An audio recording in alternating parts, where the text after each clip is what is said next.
Salut les amis, j'espère que vous allez bien pour ce long week-end, 4 jours, jeudi, vendredi, samedi, dimanche. Je voulais vous faire une petite vidéo parce que je pense que par ce week-end pluvieux, on va grave s'ennuyer. Alors je voulais vous dire plusieurs choses. C'est une vidéo plus légère que d'habitude. Je vais pas faire de révélations fracassantes. J'ai posté sur ma page Facebook en direct des Galactiques beaucoup de vidéos hier soir, j'ai fait ça hier soir. J'en profite justement parce que Trump a commencé à déclassifier des vidéos d'OVNI filmées par la défense américaine. D'ailleurs, vous pouvez retrouver ces vidéos sur war.gov/UFO. C'est en accès libre, vous pourrez voir des tas de vidéos, des tas de témoignages sur des phénomènes inexpliqués et qui ont fait peur à un moment aux États-Unis. Je voulais vous dire aussi donc que sur la page en direct des Galactiques, vous avez des vidéos de Street Cap One. Vous verrez le lien dessus. C'est un homme qui travaillait pour la NASA à la retraite, je suppose, et qui a commencé à divulguer, publier des vidéos appartenant à la NASA. Et bien évidemment, il s'est fait menacer, attaquer, il a eu une crise cardiaque, et il est mort quelques temps après, quoi. Lui, il était persuadé que c'était la NASA qui lui en voulait. Et dans ces vidéos, vous allez voir des choses assez étonnantes. Alors évidemment, il a sa chaîne YouTube, Street Cap 1, en, vous pouvez cliquer dessus directement. Enfin, vous pouvez chercher directement. Et donc, il fait des révélations étonnantes. Mais à l'époque, c'est passé un peu sous les radars parce que les gens ne croyaient pas aux extraterrestres ni aux divulgations. C'était il y a un peu plus de 10 ans maintenant. Un peu moins de 10 ans, c'était 2017, 2018. Je crois qu'il est mort en 2018. Donc, il montre des vidéos où on voit par exemple des engins, des ovnis qui étaient filmés par les stations spatiales américaines ou internationales. Il montre aussi des objets sur la Lune, sur Mars, qui peuvent laisser penser que c'est soit des vaisseaux spatiaux, soit des reliques de civilisations ultérieures, non précédentes plutôt.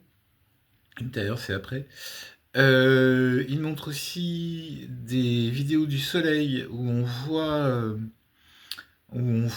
plusieurs vaisseaux spatiaux. Enfin, en tout cas, on voit des formes, enfin plusieurs objets autour du Soleil. Donc, on peut se poser la question si nos amis galactiques ne viennent pas puiser leur carburant près du Soleil. Ça serait l'énergie plasmique. Qu'est-ce qu'il y a d'autre encore?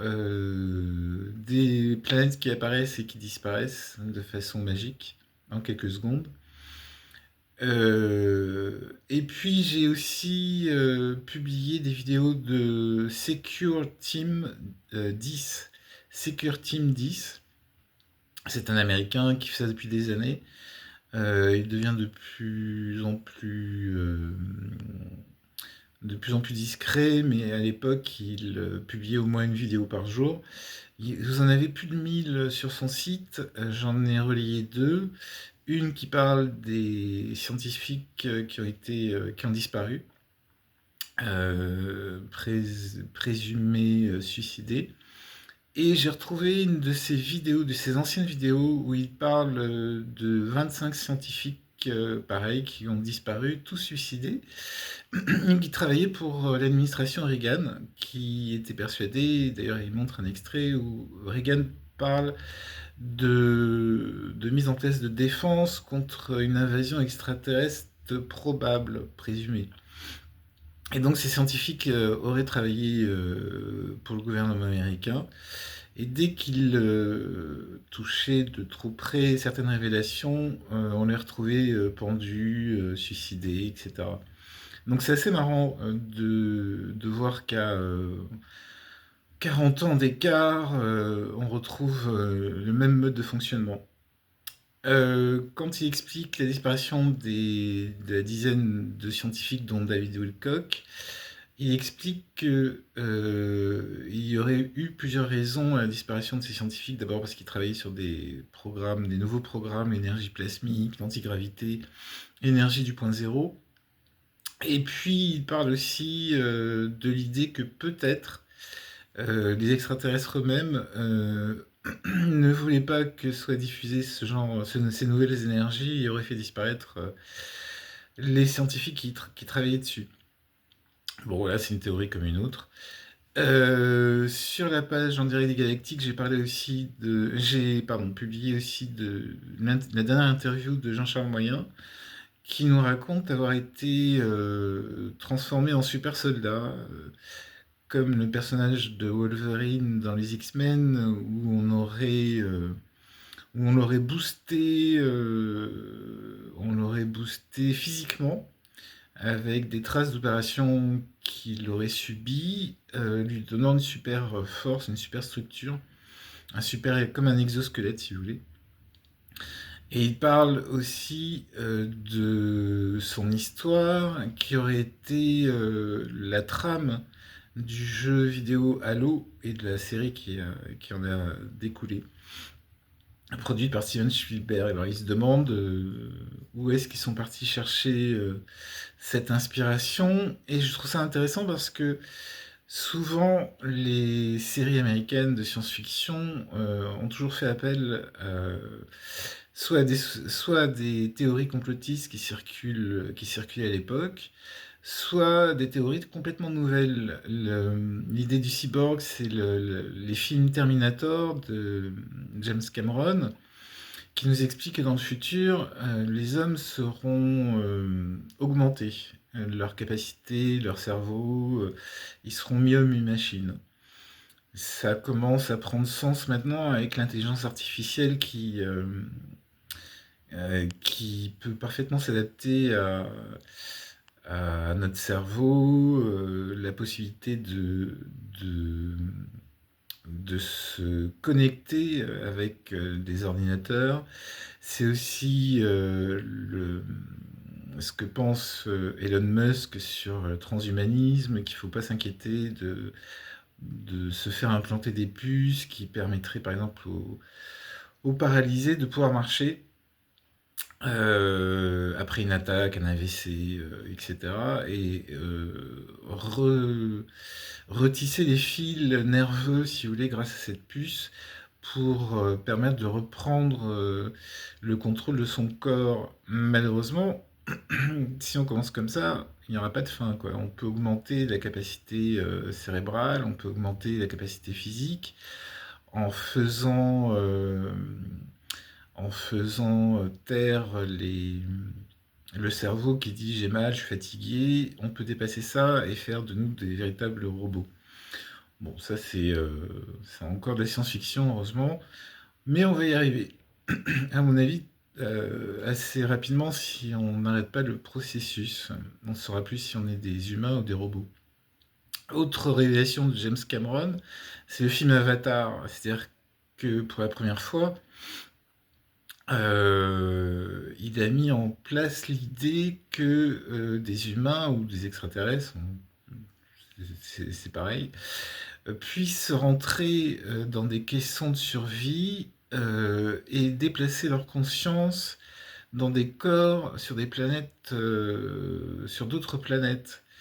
C'est-à-dire que ces corps seraient entièrement pilotés par la personne qui est dans le caisson, en fait. C'est ce que beaucoup de gens pensent être des avatars d'êtres galactiques, donc qui seraient en suspension et que leur conscience aurait investi des corps sur Terre.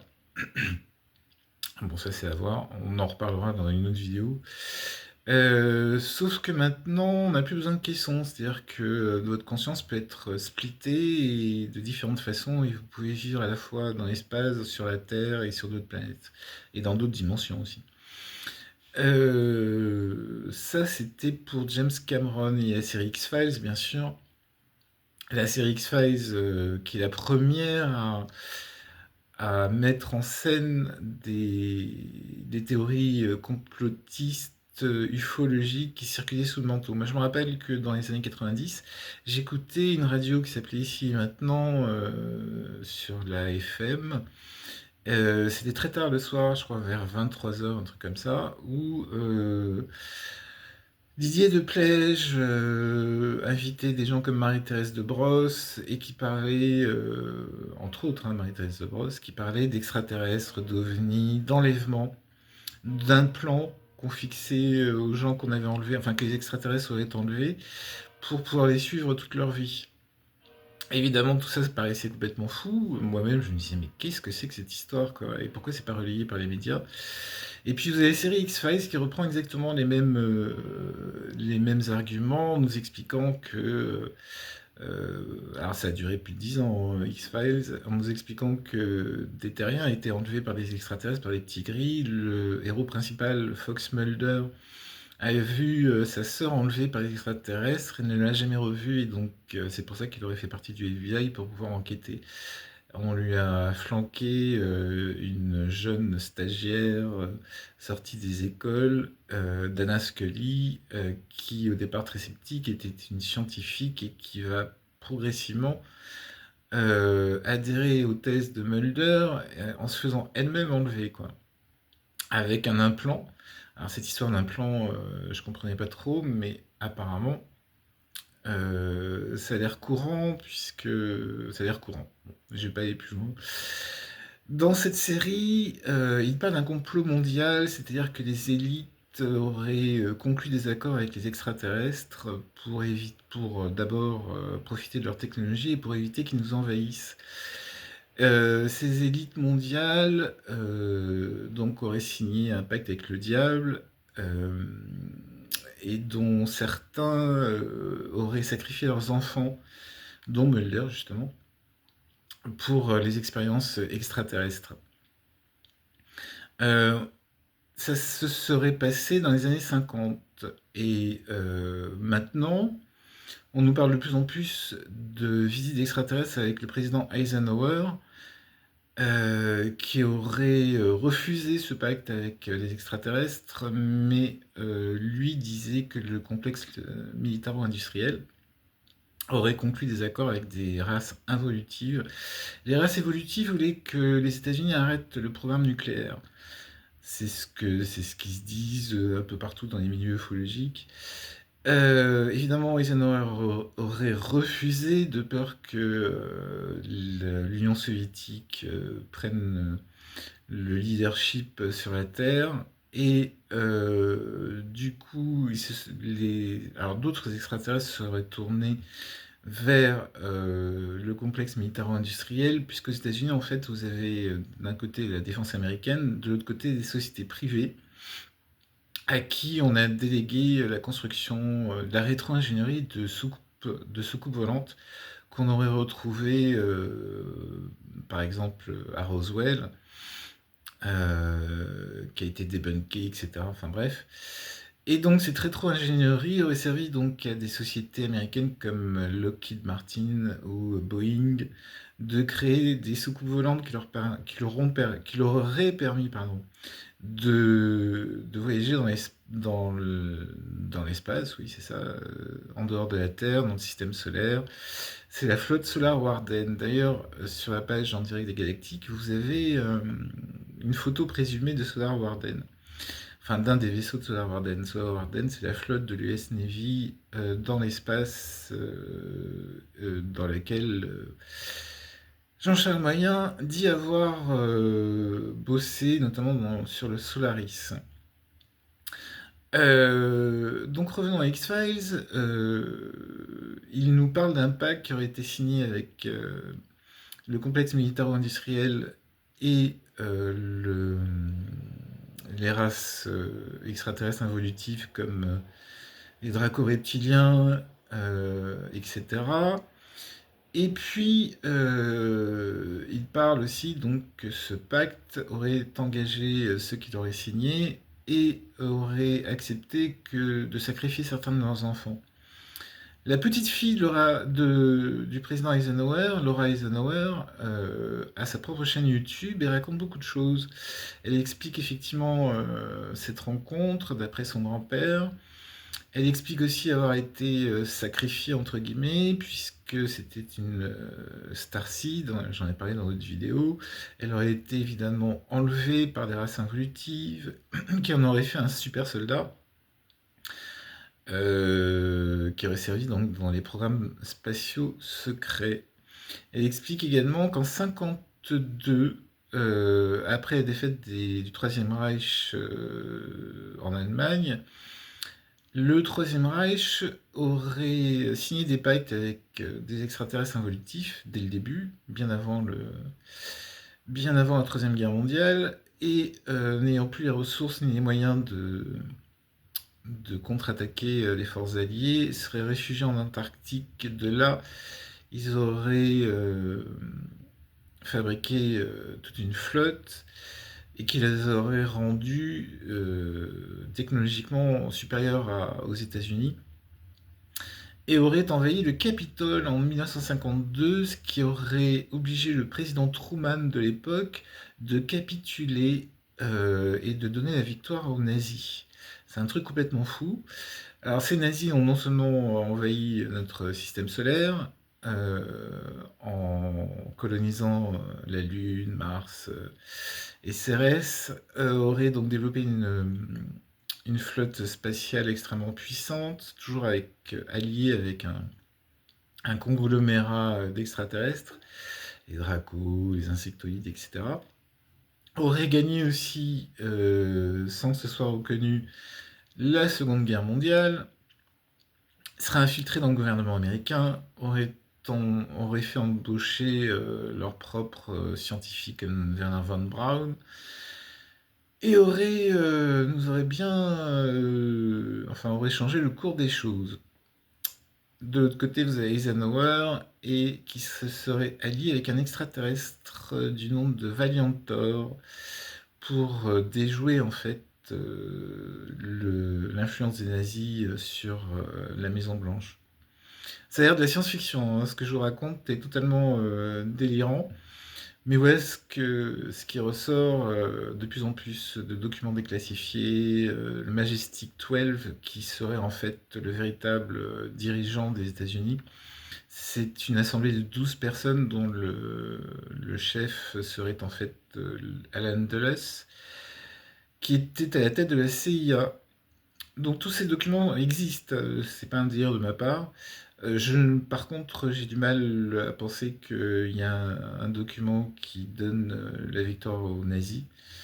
Quoi qu'il en soit, c'était, d'après ce que j'ai compris, un véritable problème que les nazis, évidemment, soient aussi avancés technologiquement parlant et qu'ils posaient beaucoup de problèmes. Du coup, si vous voulez, on revient à la théorie de JFK, qui aurait été assassiné non pas parce que il voulait pas entrer en guerre au Vietnam, mais parce qu'il en savait trop sur les phénomènes extraterrestres et ovnis et qu'il voulait tout divulguer et qu'on en aurait empêché. Voilà. Donc une petite vidéo sympathique. Oui, voilà, j'ai oublié de vous parler des années 70. Moi j'ai grandi dans les années 70. J'avais donc de 2 ans jusqu'à 10 ans. Dans les années 70, il n'y avait pas grand-chose à la télévision et les seules séries de science-fiction qu'on avait, c'était Cosmos 99. C'est l'histoire de terriens qui avaient établi une base sur la Lune, une explosion atomique aurait dégénéré sur Terre, ce qui aurait provoqué la désorbitation de la Lune, je ne sais pas si ça se dit, c'est-à-dire que la Lune aurait quitté son orbite à cause de ces explosions nucléaires et se retrouverait aérée dans l'espace. Et donc les terriens qui seraient sur cette base rencontreraient des extraterrestres. Alors cette série m'avait beaucoup impressionné dans les années 70. J'étais petit, donc je comprenais à moitié. Ensuite, on a eu Goldorak et Star Wars en même temps. Goldorak, c'était carrément une avancée au niveau des dessins animés supérieur à ce que faisaient les Américains. Goldorak était entièrement japonais. Les Japonais ont toujours eu un rapport très particulier avec la science-fiction et les extraterrestres. Ils sont persuadés qu'ils existent et plus d'autres armes secrètes, etc. Et donc pour eux, c'est quelque chose de naturel. Ça a toujours été naturel hein, de parler des extraterrestres. Ça, c'était les fictions. Du côté de la réalité, on avait les frères Bogdanov, qui avaient une émission tous les samedis après-midi qui parlait des extraterrestres, de la possibilité qu'ils existent. Et puis, on avait Jean-Claude Bourré, qui présentait le 13h et le 20h le week-end, qui, est, qui avait couvert l'enlèvement de, enfin qui avait couvert, qui avait parlé dans son journal télévisé de l'enlèvement de deux Français en banlieue parisienne qui juraient avoir été enlevés par les extraterrestres et qui donnaient tous les détails. Ah, Paris Match, on avait fait ça une, on en avait beaucoup parlé, puis ils ont dit non, non, mais tout ça c'est du pipeau, c'est du fake, enfin bref. Mais Jean-Claude Bourré est resté sur l'idée que les extraterrestres existent, et d'ailleurs ça lui a beaucoup desservi tout le long de sa carrière, mais il a écrit plusieurs livres à ce sujet. Voilà qui on avait en fait dans les années 70, en même temps que le disco, on avait aussi les rayons laser des séries comme Star Wars ou Buck Rogers. Ou... On n'était pas très Star Trek en France. Donc ça a développé, si vous voulez, pour les gens comme moi, pour les gens de ma génération, une curiosité par rapport aux extraterrestres et à la science-fiction. Les années 80, c'était plus calme. On était dans le domaine New Age avec les hippies, enfin la fin de la période hippie, des gens qui commençaient à faire des hypnoses régressives pour savoir qui ils étaient dans les vies précédentes. Shirley MacLaine, Paco Rabanne. Ils se rapprochaient vers les moines tibétains et leur philosophie. Même la musique était une musique New Age. Vous aviez des compositeurs comme Philip Glass qui s'en inspiraient beaucoup, qui sont devenus, enfin qui est devenu beaucoup plus célèbre après, dans les années 2000, en faisant de la musique de film. Mais à l'époque, c'était considéré comme un musicien New Age. La science-fiction au cinéma, c'est la suite de la Guerre des Étoiles. Il y en a eu deux, je crois, deux suites dans les années 80. C'était Rencontre du troisième type, E.T., l'extraterrestre, etc. Donc on commençait à s'y intéresser. Il y avait Steven Spielberg qui rendait en fait beaucoup plus réaliste l'approche des extraterrestres, surtout donc d'abord dans E.T. avec le petit extraterrestre qui avait l'air charmant, qui a été oublié sur la Terre et qui s'est retrouvé ami avec une bande d'enfants. Et puis ensuite, rencontre du troisième type où Spielberg faisait l'inventaire de toutes les apparitions de l'époque dont les Américains parlaient, des enlèvements, etc. Il recommence avec un film qui sort au mois de juin qui s'appelle Disclosure. Ce film va raconter l'histoire d'une femme qui présente la météo et qui commence à parler en langage extraterrestre. En tout cas, c'est l'extrait qu'on en a vu, mais bon, évidemment, c'est Spielberg il va en raconter dans le détail que nous sommes en contact avec les extraterrestres. On attend toujours la divulgation de Trump qui devrait être très prochaine. On ne sait pas si au mois de mai ou si au mois de juillet, comme il avait été annoncé à l'époque. Voilà, donc je vous dis, regardez, inscrivez-vous sur la page en direct des Galactiques sur Facebook. Il y a beaucoup de vidéos que j'ai postées qui sont très intéressantes. Au fur et à mesure, je les alimente. J'alimente la page pour... c'est un groupe, hein, c'est pas une page, c'est un groupe. C'est des vidéos que je peux pas poster sur YouTube parce qu'elles sont déjà sur YouTube, mais au moins vous aurez les liens nécessaires. J'ai oublié aussi La Vérité est ailleurs, c'est une petite chaîne française sur YouTube où depuis des années l'auteur nous parle des différentes Apparition d'OVNI, il a fait quelques shorts sur les vidéos déclassifiées de vendredi dernier. Donc je vous invite aussi à la regarder. Voilà, et ben je vous souhaite un bon week-end, je serai de retour peut-être demain. En attendant, je vous souhaite de passer un bon week-end, de vous éclater, de pas trop rester à la maison, mais de regarder mes vidéos, enfin c'est pas les miennes, mais de regarder les vidéos dont je vous parle, c'est très très intéressant. Gros bisous.